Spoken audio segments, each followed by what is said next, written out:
Dear professors and dear participants, allow me to express first my gratitude to the Central European Academy, especially to General Director Professor Barzo and to Professor Szilágyi for giving me this opportunity to be member of this research group.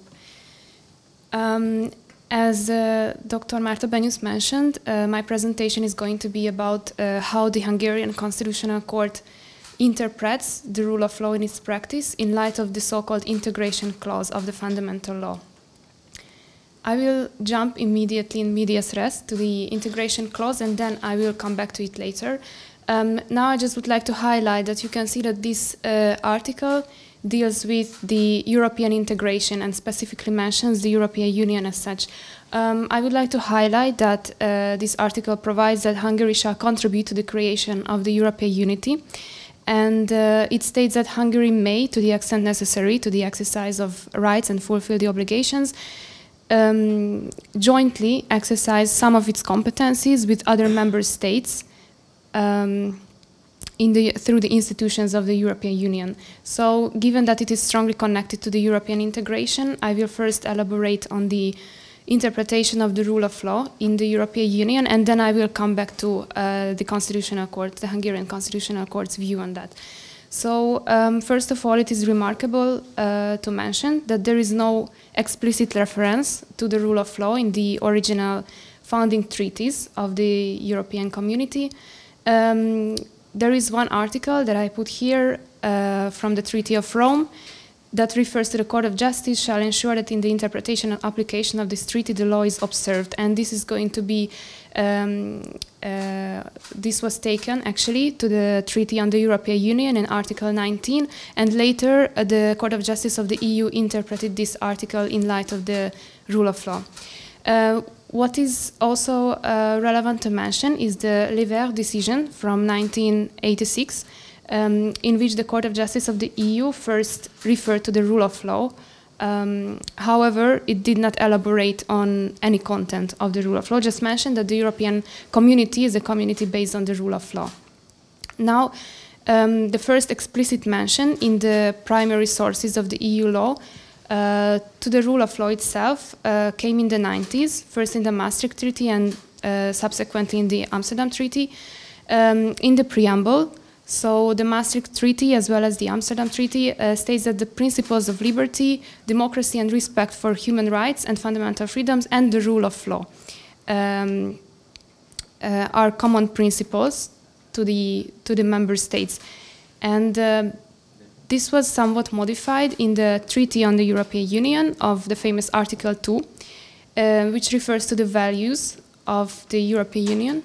Actually, the last line is not visible here, okay.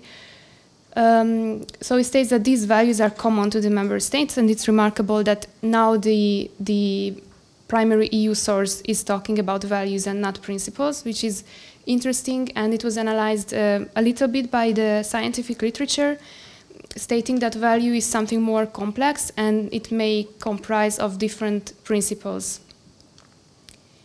Now, how is it interpreted in the European Union? So, first of all, as it was mentioned previously, the European Union started to develop its rule of law toolbox after the major enlargements to the EU. So the first one was the cooperation and verification mechanism that was enacted for Romania and Bulgaria. And it was in 2014 in the rule of law framework, which is a report of the European Commission, that any European institution, especially the European Commission, attempted to give a definition to the rule of law itself, which is very interesting because it was the European Commission who had a major role in the preparation of the Eastern and Central European states that took part in the big enlargement process. And before, the European Commission did not give an operational definition of what it understands under the rule of law. And in the meantime, in the 90s, these countries' constitutional courts started to develop their understanding of the rule of law. And it was in 2014 when the Commission came up with its understanding. So essentially, it consists of 6 main principles: legality, legal certainty, prohibition of arbitrariness, independence of courts, effective judicial review, and equality before the law. The European Commission, as I have mentioned, this rule of law report is not a legislative piece, so it was a report. And the first time that an EU legislator expressed its understanding of the rule of law was actually in the conditionality regulation that was adopted in December 2020. This one refers to the Article 2 of the Treaty on the European Union, so the Union values in Recital 6. And it states that there is no hierarchy among the Union values, so among the freedom, democracy, equality, respect for human rights, but the rule of law is something that is sort of a precondition for the realization of these other values.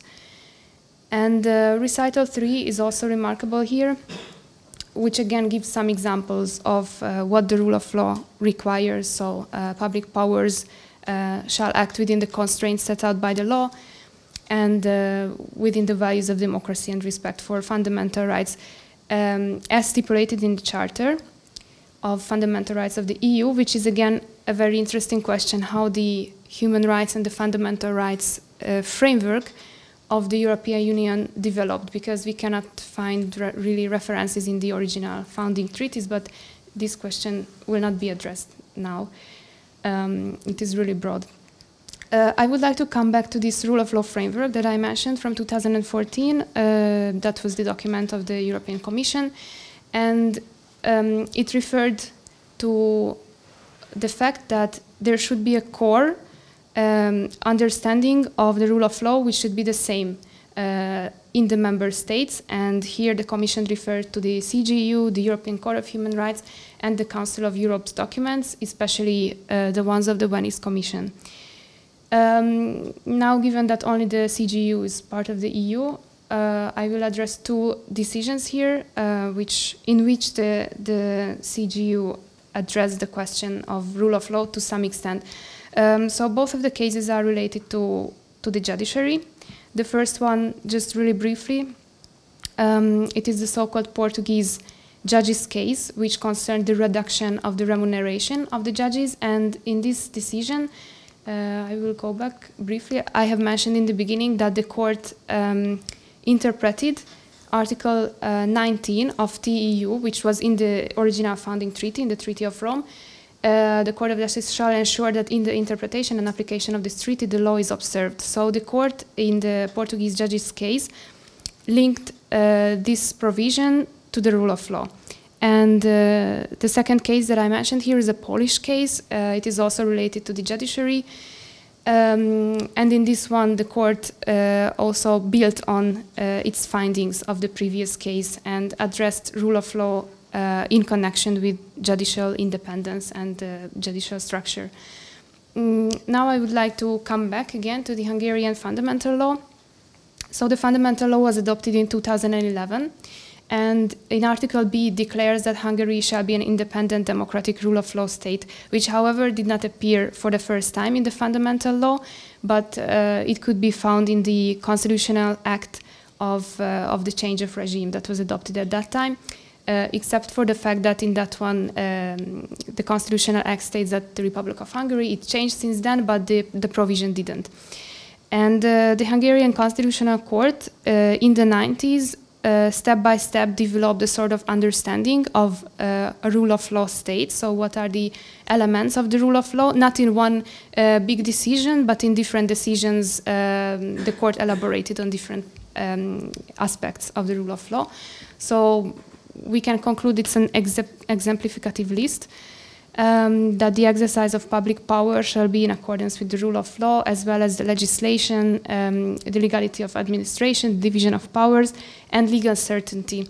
Legal certainty is at the core of the Constitutional Court's interpretation when it comes to the rule of law. So it is also in line with the European Union's, especially the European Commission's understanding, as we could see in the report. And now I will come back to Article E, which I mentioned in the very beginning. So this is the integration clause. of the fundamental law. And there are three main parts which I would like to draw your attention to. So the first one is that Hungary may, to the extent necessary, to exercise the rights and fulfill the obligations deriving from the founding treaties. The second element is that, to the extent necessary, exercise some of its competencies jointly with other member states through the institutions of the European Union. And the third element is the right of Hungary to determine its territorial unity, population, form of government, and state structure. So now it shall be mentioned that this provision, it didn't appear as such at the constitutional level with the fundamental law, but the first two elements, to the extent necessary to exercise the rights and to exercise the competencies jointly with other member states, it was declared in a constitutional amendment before the accession to the EU. So it was part of the previous constitution as well. And the right to, the inalienable right of Hungary to determine its territorial unity, population, it was included in the constitution as a result of a constitutional amendment, the 7th Amendment in 2018. So these are the major part of this provision, and I would like to analyze it one by one through the Constitutional Court decisions. So the first one, to the extent necessary. First, it was addressed by the Constitutional Court, this article, when the Lisbon Treaty entered into force in 2010, and that's why I mentioned that it wasn't on the basis of the fundamental law, but on the previous constitution, but the content so far was the same. And in this regard, the Constitutional Court pronounced that the Hungarian constitution at the time has domestic constitutional requirements, let's say, against the EU exercise of power, and for which the Parliament has an active role, or should have an active role for deciding the necessary extent. The second element here is to exercise the competencies jointly with other member states, which was interpreted in a decision in 2016. And in this decision, the court set up two limitations for the exercise of competencies jointly. So first one is the sovereignty control. That means that the exercise of power cannot infringe the sovereignty of Hungary. And the second one is the identity control. So the court stated that the exercise of power cannot lead to an infringement of the constitutional identity. Now, the court did not define the definition of what is the Hungarian constitutional identity, but it gave some examples. So, for example, the division of power, the independence of the judiciary, or the respect for the freedom of religion and the protection of minorities, ethnic minorities living in the country, are core values of the Hungarian constitutional identity. And the court also pronounced that the constitutional identity is not something that derives from the fundamental law, or that the fundamental law provided, but it exists, and it is the fundamental law which declares it. So it exists, and it could be only taken away when the sovereignty of the country, and when generally the system, so the Hungarian sovereignty ceases to exist as a country. And the third one is, as I have mentioned, is connected to the 7th Amendment, so the right of Hungary to determine its territorial unity and population. And the court also interpreted this decision, this provision in 2021. The petition was initiated by the Minister of Justice, and a question was related to the CGU decision connected to the placement of third state nationals in the country, and how it is compatible with the fundamental law, especially with this provision of the fundamental law.